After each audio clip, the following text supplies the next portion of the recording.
Alkaline earth metal, नया topic start करते हैं। Group 2 barium magnesium calcium strontium, beryllium magnesium calcium strontium barium radium. Radium active, radio active है। अच्छा, beryllium को छोड़कर सभी एल्कलाइन अर्थ मेटल बोले जाते हैं। वैसे तो इस ग्रुप में रखकर उसको भी एल्कलाइन अर्थ मेटल की तरह ट्रीट कर लेते हैं, लेकिन एल्कलाइन अर्थ मेटल का मतलब है कि इसके जो ऑक्साइड हैं वो बेसिक नेचर के होते हैं, वो अर्थ क्रस्ट में पाए जाते हैं, लेकिन इसका ऑक्साइड तो एम्फोटेरिक होता है, तो इसलिए एल्कलाइन अर्थ मेटल नहीं है। अच्छा, मैग्नीशियम क्या है, क्लोरोफिल में पाया जाता है, ठीक है। बेरिलियम क्या है, सबसे छोटा है, हार्डेस्ट है, डक्टाइल है, मैलिएबल है, एम्फोटेरिक है। अभी मैंने बताया आपको मैंने पहले भी बोला है कि बेसन, गाजर, आलू जन्नत के पब में सब ऐसे ही, ये सब बताया है आप लोगों को। Mostly form covalent compound. अच्छा, बेरिलियम डायगोनल रिलेशनशिप भी शो करता है किसके साथ, एल्युमिनियम के साथ। क्यों है diagonal relationship? Due to similar charge upon radius ratio, ठीक है। General property, ionisation energy alkaline earth metal की एल्कली मेटल से भी ज़्यादा होती है, और boron family 13th group, 3rd A लिखते हैं, 13th ग्रुप से भी ज़्यादा होती है फर्स्ट आयनाइजेशन एनर्जी, ठीक है। Beryllium magnesium calcium strontium radium barium, ये ध्यान रखिएगा यहाँ पर, ये इसलिए मैंने मार्क कर दिया है। रेडियम और बेरियम की कम और रेडियम की क्या होती है, ज़्यादा होती है। Second I down the group जाने पर क्या होता है, घटता है। हाइड्रेशन एनर्जी जब भाई जैसे भी आप जानते हैं कि हाइड्रेटेड आयन का साइज बढ़ेगा तो हाइड्रेशन एनर्जी भी बढ़ेगी। मेल्टिंग पॉइंट और बॉइलिंग पॉइंट बहुत इंपॉर्टेंट है, क्योंकि इर्रेगुलर ऑर्डर है इनका, और जहाँ भी इर्रेगुलर ऑर्डर वहाँ समझ लो कि खतरा। Beryllium, calcium, strontium, barium, radium, magnesium का सबसे कम मेल्टिंग पॉइंट होता है इस ग्रुप में, ये बात खूब अच्छे से ध्यान रखिएगा। कैल्शियम को भी मार्क कर लीजिएगा, मैग्नीशियम को भी मार्क कर लीजिएगा। Beryllium, barium, radium, calcium, strontium, magnesium का बॉइलिंग पॉइंट भी सबसे कम और मेल्टिंग पॉइंट भी सबसे कम होता है।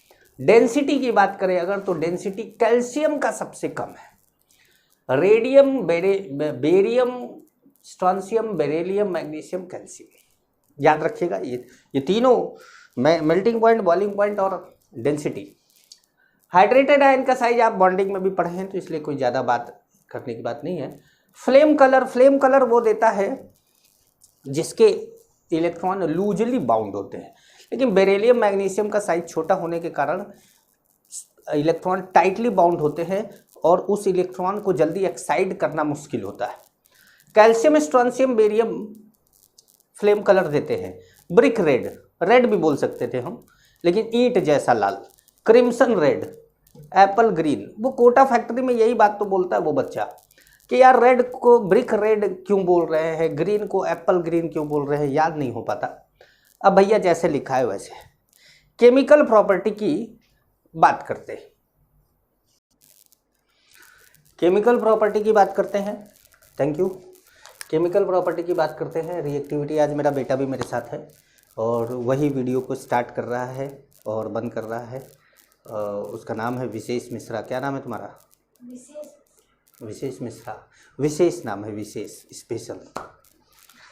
तो reactivity with air and water, beryllium and magnesium are kinetically inert. क्यों इनर्ट होते हैं? क्योंकि O2 की एक फिल्म बन जाती है। O2 की फिल्म बन जाती है, पहले तो O2 रिएक्ट करने के लिए आता है, BeO बनता है, BeO की फिर एक फिल्म बन जाती है, MgO की एक फिल्म बन जाती है, फिर आगे रिएक्ट नहीं कर पाता। यही चीज़ एल्युमिनियम में भी होती है, Al2O3 की एक फिल्म बन जाती है। अच्छा, formation of oxide film on the their surface, ठीक है। बेरिलियम पाउडर और मैग्नीशियम बर्न करते हैं ब्रिलियंटली विद एयर, पाउडर अगर होता है तो BeO, B3N2, MgO, Mg3N2 बनाते हैं। कैल्शियम, स्ट्रॉन्शियम, बेरियम बहुत आसानी से रिएक्ट करते हैं, इवन ठंडे पानी से भी रिएक्ट कर जाते हैं। रिएक्टिविटी विद हेलोजन, हेलोजन के साथ सभी MX2 बनाते हैं, लेकिन अगर BeF2 आपको बनाना है तो उसका सबसे अच्छा मेथड है, best method of thermal decomposition of ammonium, क्या बोलेंगे इसको, अमोनियम बेरियम फ्लोराइड, है ना, अमोनियम बेरियम फ्लोराइड। अच्छा, BeCl2 बनाने का, BeCl2 क्या है ना कि बी को डायरेक्ट Cl2 से रिएक्ट कराते हैं तो बहुत कम यील्ड मिलती है, तो इसके अंदर अगर एक आप रिड्यूसिंग एजेंट डाल देते हैं, कार्बन डाल देते हैं, तो कार्बन क्या करता है, इसके ऑक्सीजन को लेकर और इसको 2+ में चेंज कर देता है। जब ये 2+ में चेंज होता है तो Cl के साथ रिएक्ट करके बड़े आराम से BeCl2 बना लेता है। रिएक्टिविटी विद H2, हाइड्रोजन से डायरेक्ट बेरिलियम कंबाइन नहीं होता, लेकिन बाकी सब डायरेक्ट कंबाइन होकर आयनिक हाइड्राइड बनाते हैं। BH2 को अगर बनाना है तो BeCl2 और LiLH4 की यूज की जरूरत पड़ेगी। LiLH4 आप जानते हैं कि एक अच्छा रिड्यूसिंग एजेंट भी है। ये लैपटॉप का स्क्रीन इस पे दिखता है ना। रिएक्शन विद एसिड, एसिड ये समझ गए होंगे आप लोग। एसिड के साथ, किसी भी एसिड के साथ रिएक्ट कराते हैं तो मेटल जो एल्कली मेटल है, एल्कलाइन अर्थ मेटल है, वो एसिड के साथ H2 रिलीज करता है। H2 जैसे H2SO4 के साथ रिएक्ट कराए तो MSO4 बन जाएगा। रिड्यूसिंग नेचर, सभी अच्छे रिड्यूसिंग एजेंट है लेकिन एल्कली मेटल से कमजोर है। बेरिलियम एक अच्छा रिड्यूसिंग एजेंट इसलिए हो जाता है क्योंकि इसकी हाइड्रेशन इंथैल्पी बहुत ज़्यादा होती है, जबकि इसके अगर देखा जाए तो इसका बॉइलिंग पॉइंट बहुत ज़्यादा है, इसका मेल्टिंग पॉइंट बहुत ज़्यादा है और इसकी आयनाइजेशन एनर्जी भी ज़्यादा है। तो रिड्यूसिंग एजेंट बनने के लिए इसके पास शुरुआत में तो कोई लक्षण नहीं थे, लेकिन अंत में क्या हुआ, हाइड्रेशन एनर्जी ने एनर्जी रिलीज कर दी और जिसके कारण इसका काम चल गया। Solution in liquid ammonia, solution in liquid ammonia की बात करेंगे, बंद कर दो। अब बात करते हैं सोल्यूशन विद लिक्विड अमोनिया। जैसे एल्कली मेटल में डीप ब्लू कलर दे रहा था, ये भी डीप ब्लू कलर देता है, ये भी पैरामैग्नेटिक होता है, ये भी कंडक्टिंग नेचर का होता है और सबका कारण है अमोनिएटेड इलेक्ट्रॉन। यूज की बात करें अगर तो बेरिलियम और कॉपर का एलॉय स्प्रिंग बनाने के काम में आता है, high strength spring. Magnesium aluminium का एलॉय एयरक्राफ्ट कंस्ट्रक्शन के काम में आता है। Magnesium powder used in bulb, bomb, signal, इन सब चीज़ों में यूज होता है इसका। MgOH को बोलते हैं मिल्क ऑफ मैग्नीशिया, ये एक एंटा एसिड है। इनो ऑन एसिडिटी कौन सुना है ना आप लोगों ने, वही। MgCO3 टूथपेस्ट में यूज होता है। आए, मुझे तो लगा टूथपेस्ट में नमक होता है, वो ऐड में तो यही आता है, क्यों विशेष। Characteristic of compounds of alkaline earth metal, oxides and hydroxides, ठीक है। अच्छा, सब ऑक्साइड बनाते हैं, सबके ऑक्साइड क्या होते हैं, रॉक सॉल्ट स्ट्रक्चर होते हैं, केवल बेरिलियम को छोड़कर बेरिलियम का कोवेलेंट कंपाउंड होता है ये, बाकी सब आयनिक होते हैं, ठीक है। सब बेसिक नेचर के होते हैं, basic nature down the group जाने पे बढ़ता भी है, लेकिन BeO क्या करता है, एम्फोटेरिक होता है। ये अलग, जैसे उसमें लिथियम था, वो अपने परिवार से पूरा अलग था, उसको परिवार से कोई लेना देना नहीं था, वो पड़ोसी से उसके ज़्यादा सिमिलरिटी मिलती थी मैग्नीशियम से। वैसे ही बेरिलियम है, इनका भी कुछ ऐसा ही है, इनके भी अपने पड़ोसी से बहुत ज़्यादा सिमिलरिटी है एल्युमिनियम से, ये इस परिवार से कोई लेना देना ही नहीं है इनका, एम्फोटेरिक है। हाइड्रोक्साइड BeOH मैंने नहीं लिखा है, वो भी एम्फोटेरिक है, अभी बताते हैं उसके बारे में। MgOH, COH, SrOH, BeOH। Down the group thermal stability बढ़ेगी, वाटर सॉल्युबिलिटी बढ़ेगी, बेसिक स्ट्रेंथ बढ़ेगा। नीचे जाने पर ये सब क्या होगा, बढ़ेगा। रुक दो, देखिए अब बात करते हैं, अभी थोड़ी देर पहले बताया था आपको हाइड्रोक्साइड के बारे में। BeOH एम्फोटेरिक है, ये बेस और एसिड दोनों से रिएक्ट कर सकता है। बेस से रिएक्ट करता है तो सोडियम बेरिलेट बनाता है, बेरिलेट आयन है ये। एसिड से रिएक्ट करता है तो BeCl2 बना लेता है। जब हैलाइड हैलोजन से रिएक्ट कराते हैं तो सभी एल्कलाइन अर्थ मेटल आयनिक हैलाइड बनाते हैं, लेकिन BeX2 मैंने बोला ही था कि इनके अपने घर वालों से तो पटती नहीं है, ये कोवैलेंट है, पॉलीमेरिक है, ये आयनिक बनाएंगे ही नहीं। अच्छा, इन सब में बेरिलियम की हाइब्रिडाइजेशन sp3 है, ध्यान रखिएगा। All halides are soluble in water except CaF2। ठीक है, mixture of CaCl2 and NaCl का यूज होता है जब बर्फ पड़ जाती है ना सड़क पे, तो उसको साफ करने में इसका यूज होता है। कार्बोनेट्स, अब हम डाउन द ग्रुप जा रहे हैं, लेकिन ऐसे लिखने में जगह ज़्यादा भर रहा था इसलिए ऐसे लिख दिया। थर्मल स्टेबिलिटी बढ़ेगी, वाटर सॉल्युबिलिटी घटेगी, जबकि आप एल्कली मेटल में देख रहे थे वाटर सॉल्युबिलिटी भी बढ़ रही थी, यहाँ घटेगी। थर्मल स्टेबिलिटी, सल्फेट में थर्मल स्टेबिलिटी बढ़ेगी, वाटर सॉल्युबिलिटी घटेगी। सल्फेट में कुछ बात कर लेते हैं। BaMeal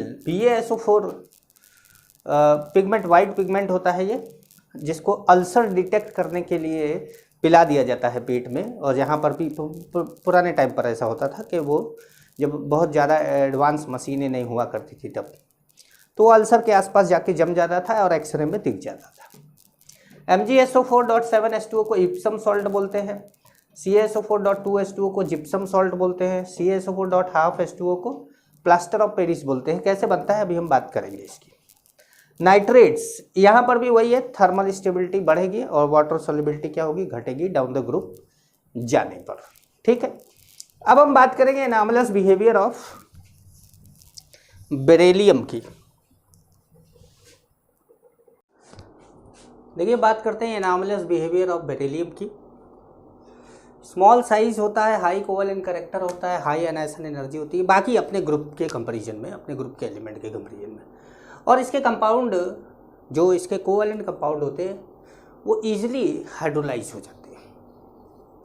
मैक्सिमम कोवैलेंसी, वैसे तो सेकंड पीरियड के जितने भी एलिमेंट हैं उनकी मैक्सिमम कोवैलेंसी 4 ही होती है, चाहे वो नाइट्रोजन हो, चाहे वो कार्बन हो, चाहे वो बोरॉन हो, चाहे वो बेरिलियम हो, चाहे वो लिथियम हो। Other member can extend up to 6, बाकी मेंबर 6 तक कर सकते हैं। तो थर्ड पीरियड के आप जानते हैं कि थर्ड पीरियड के मेंबर 6 तक या 6 से ज़्यादा, आयोडीन तो 7 भी कर सकता है। तो वो due to presence of d orbital होता है, vacant d orbital. Oxide and hydroxide of beryllium are amphoteric, बाकी सबके तो बेसिक होते हैं, मैग्नीशियम, कैल्शियम, इन सबके, इसके एफोटेरिक होते हैं। ये क्या है, अपने ग्रुप से अलग बिहेवियर। और पड़ोसी से सिमिलरिटी, कौन पड़ोसी है भाई, एल्युमिनियम। डायगोनल रिलेशनशिप क्यों अराइज होता है, क्योंकि चार्ज अपॉन रेडियस का रेशियो क्या होता है, सिमिलर होता है। मैं 2-3 बार बोल चुका हूँ। अच्छा, बोथ का मतलब है बेरिलियम एल्युमिनियम, बार बार बोथ बोलेंगे तो both form protective film of oxide. Oxide की प्रोटेक्टिव फिल्म बना लेते हैं ताकि आगे वाटर मॉइस्चर जल्दी रिएक्ट ना करे। Hydroxide of beryllium and aluminium dissolve in excess of OH minus alkali to give BOH4 minus and AlOH4 minus, दोनों टेट्राहेड्रल बनाते हैं। Chloride of both beryllium and aluminium have Cl bridge, मैंने आपको बताया था ना वो ब्रिज वाला बॉन्ड, वो टेट्राहेड्रल वाला structure, bridge chloride structure in vapour phase. BeCl2 and AlCl3, BF3 भी, लेकिन अब BF3 की जरूरत तो यहाँ पर है नहीं क्योंकि हम एल्युमिनियम की बात कर रहे हैं। फिडेलक्राफ्ट रिएक्शन में ये कैटलिस्ट का काम करते हैं। Beryllium aluminium ion have strong tendency to form coordinate compound, complex compound, और जैसे कि BF4 2 माइनस, AlF4 माइनस। कुछ इंपॉर्टेंट कंपाउंड की बात करते हैं अब। सब important compound of calcium, CaO quicklime बोला जाता है। CO3 को जब 1200 केल्विन, वैसे तो आप बोल सकते हैं कि 1000 से 1200 1300 केल्विन तक, मैंने 1200 आपको 1070 to 1270 केल्विन दिया हुआ है NCERT में, मैंने 1200 लिख दिया। CaO CO2 बनाता है, लेकिन ये रिएक्शन रिवर्सेबल होती है। अगर इस रिएक्शन में से CO2 ना हटाया जाए तो रिएक्शन बैकवर्ड चली जाएगी, तो इसलिए CO2 को रिमूव करना पड़ेगा, ये लिखा हुआ है यहाँ पर। It is a reversible reaction, so we should remove CO2 from container. CaO एक अमार्फस सॉलिड है, बहुत इंपॉर्टेंट पॉइंट है, बच्चे को याद ही नहीं रहता कि ये अमार्फस सॉलिड है, वो क्रिस्टलाइन सॉलिड लिख देगा इसको। Which can absorb moisture and CO2, moisture absorb करेगा पानी तो क्या बनाएगा COH2, CO2 एब्जॉर्ब करेगा तो क्या बनाएगा CO3। कुछ बातें और भी बची हुई हैं, CaO की बात कर लेते हैं। देखिए CaO का कुछ और यूज है। CaO क्या करता है कि कंबाइन हो जाता है एसिडिक ऑक्साइड से बहुत हाई टेम्परेचर पे। जैसे कि SiO2 भी एसिडिक ऑक्साइड है, P4O10 भी एसिडिक ऑक्साइड है, तो SiO2 से रिएक्ट करके CaSiO3 बनाता है, P4O10 से रिएक्ट करके Ca3PO4 कैल्शियम फॉस्फेट बनाता है। इसका यूज CaO का, it is cheapest alkali, cheapest है, सबसे सस्ता है, और सबसे सस्ता है इसलिए इसका use primary material in preparation of cement है। वैसे तो सीमेंट बनाने में कैल्शियम का यूज होता ही है, लेकिन CaO सस्ता होने के कारण सीमेंट आपको सस्ता मिल जाता है। वैसे सीमेंट सस्ता नहीं है। It is used in the purification of sugar. ठीक है, मैंने मेन यूज लिखे हैं। CaOH ट्वाइस अगला हमारा कंपाउंड है कैल्शियम का, स्लैक्ट लाइम कहते हैं उसको, क्विक लाइम बोला जा रहा था। CaOH को मिलाकर CaOH ट्वाइस बनाया जाता है। CaOH ट्वाइस वाइट, ये भी अमार्फस है powder, which is sparingly soluble in water, बहुत हल्का सॉल्युबल होता है। The aqueous solution is known as lime water and its suspension is lime milk of lime. ठीक है, when CO2 pass through the CaOH twice solution it turns milky। Milky इसलिए हो जाता है क्योंकि CaCO3 बनता है, CaCO3 का प्रेसिपिटेट। जब हम इस सोल्यूशन में हम और ज़्यादा एक्सेस में CO2 पास करते हैं तो आपको कैल्शियम हाइड्रोजन कार्बोनेट या कैल्शियम बाइकार्बोनेट आपको मिलता है। और CaOH ट्वाइस जब Cl2 से रिएक्ट करता है तो ब्लीचिंग पाउडर बनाता है। ब्लीचिंग पाउडर का फॉर्मूला आप जानते हैं, CaOCl2, CaOCl ट्वाइस। तो अब यूज ऑफ CaOH ट्वाइस की बात करते हैं। Use in the preparation of mortar, एक बिल्डिंग मटेरियल है। Use in whitewash due to its disinfected nature. वो क्या लगा रहे हो शर्मा जी वाला। It is also use in glass industry and in purification of sugar. मैंने बहुत शॉर्ट में यूज लिखा है इसका कि बहुत बड़ा लेक्चर ना बन जाए। 15-20 मिनट में एस ब्लॉक कंप्लीट कर लो तो यार ये बहुत अच्छी बात है ना। CaCO3 क्या, इसको नेचुरली जो पाया जाता है वो लाइम स्टोन या चौक या मार्बल के फॉर्म में ये नेचर में पाया जाता है। बनाया कैसे जाएगा, तो CaOH ट्वाइस को CO2 से रिएक्ट करा दो, CaCO3 बन जाएगा, या CaCl2 को Na2CO3 के साथ रिएक्ट करा दो, CaCO3 बन जाएगा। CaCO3 ऑलमोस्ट इनसॉल्युबल होता है वाटर में। 1200 केल्विन पे, अभी हमने बोला नहीं था कि 1273 अभी NCERT में दिया था, अब 1200 केल्विन दे दिया, तो वो अपनी बातों पे खुद ही नहीं टिके रहते, इसलिए मैंने वहाँ भी 1200 लिखा था, यहाँ भी 1200। रिवर्सेबल रिएक्शन है ना। It liberate CO2 on reaction with dilute acid. Dilute acid के साथ अगर आप HCl, H2SO4 किसी भी डाइल्यूट एसिड के साथ रिएक्ट कराते हैं तो CO2 लिबरेट करता है। Use of CaCO3 in the form of marble, antacid, toothpaste में इसका यूज होता है। च्युइंगम का एक कंस्टिट्यूएंट कंपोनेंट है ये। In making high quality paper, quality लिखा है, हाई क्वालिटी पेपर। बीच में CaOH ट्वाइस की यूज में इसको लिख दिया था गलती से, वो मैंने काट दिया है।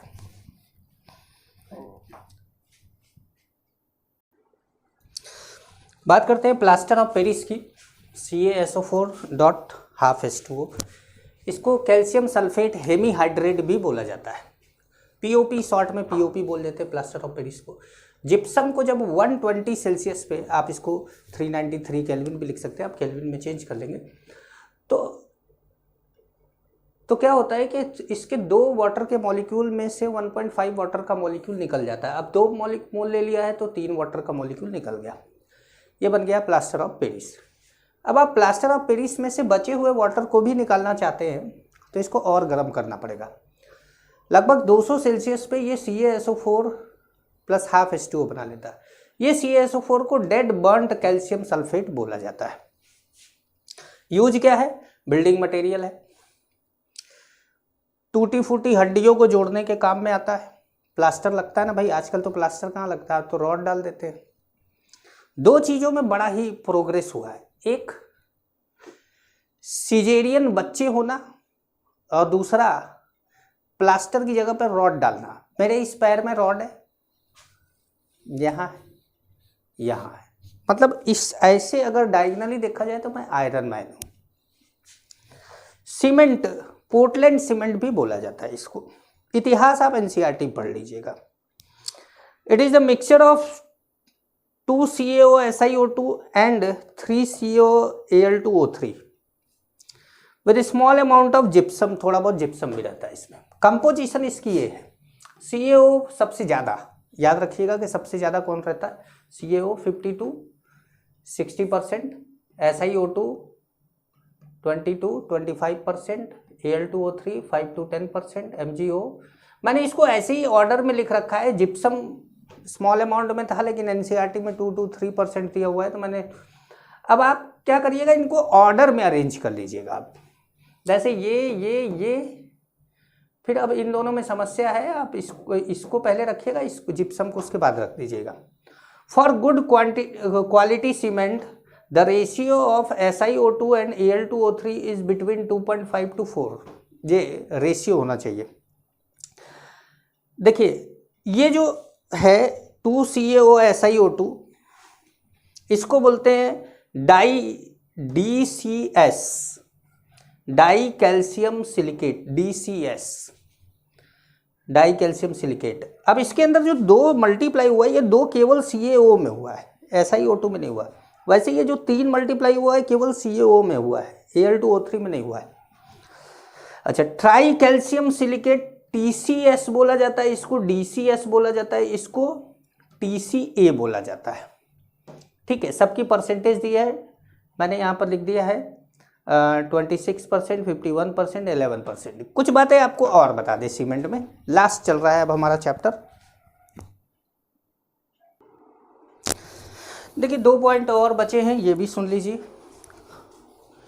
पहला ये है कि DCS मतलब die calcium silicate, die calcium silicate slowest setting component of cement है। सीमेंट में अगर इसकी मात्रा ज़्यादा रहती है तो पानी मिलाने पर सीमेंट जल्दी सेट नहीं होता, जल्दी कड़ा नहीं होता। और अगर TCA ट्राई कैल्शियम एल्यूमिनेट की मात्रा ज़्यादा होती है तो सीमेंट में पानी डालते ही वो तुरंत सेट हो जाता है, मतलब फास्टेस्ट सेटिंग कंपोनेंट है। इन दोनों का किसी भी सीमेंट में बैलेंस होना बड़ा ज़रूरी है, वरना अगर इसको डाल दिया, आपने पानी डाला और आप अपने उस दीवार तक नहीं ले गए, तब से ये पत्थर हो गया, ये भी नहीं सही है। और अगर इसको आपने ले रखा है और आप उठा रहे हैं तो पता चल रहा है नीचे सब गिर जा रहा है, क्योंकि ये सेट ही नहीं हुआ है एकदम। तो ये भी बहुत ज़्यादा रखना बेकार है, ये भी बहुत ज़्यादा रखना, इनका एक बैलेंस होना चाहिए। अच्छा, सेटिंग ऑफ सीमेंट एक एक्जोथर्मिक प्रोसेस है, इसके बारे में याद रखिएगा, जानते रहिएगा। मैंने एक बार फिर आप लोगों को फिर एक बार बोल रहा हूँ कि बायोलॉजिकल रोल जो है वो आप एनसीईआरटी से पढ़ लीजिएगा कि बायोलॉजिकल रोल इसका क्या है। ठीक है, अब मैं आप लोगों को मिलूँगा बोरॉन फैमिली में।